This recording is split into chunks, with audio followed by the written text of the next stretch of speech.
3.8. Cutting jokes. What? Cut jokes? Are you crazy? I thought we were cutting boring lines and stuff that wasn't needed. Calm down. In a TV show, everything happens for a reason. The audience subconsciously know that. They expect everything in a show to be significant. Hopefully they're not thinking about this too much. A funny set-piece scene is great, but if it doesn't lead anywhere or advance the story, the audience might be confused or expect a development that never happens. You have to do something about that expectation. In an interview with the Chortle website, Mitchell and Webb paid tribute to the writers of Peep Show, Sam Bain and Jesse Armstrong, saying, "They'll throw anything out, however funny it seems. If it doesn't fit what they see as the right arc for that story, episode or series, they'll throw it out without a qualm."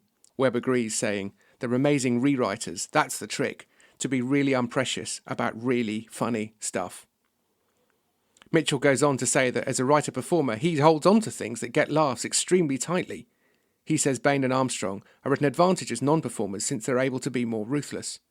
It's not that good writers are natural geniuses for coming up with suitable jokes and scenes that form a story. Clearly, talent and experience are very useful and can save time on occasions. Really good writers understand that they need to churn through dozens of ideas until they come back with the right jokes for the right story that get from A to B and back to A again in the right way, even if it means junking really funny stuff because it's not helping tell the story. As you go through your script, you should be asking yourself what each scene is achieving and what each line is achieving and how it relates to the central story or your plot. When rewriting, a line Richard Hurst and I often say to each other is, "I'm not sure this line is working hard enough for us," which means the line is woolly and doesn't move things along. If your script is really good, there's no room for lines like that. So here's what to do next. Print your script out, take a pen and sit at a table where there are no distractions, laptops or smartphones. Go through it and cross out stuff that isn't part of the story, including jokes you don't really need.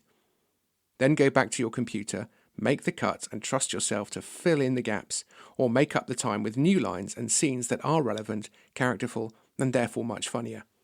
You will end up with a much leaner, meaner script.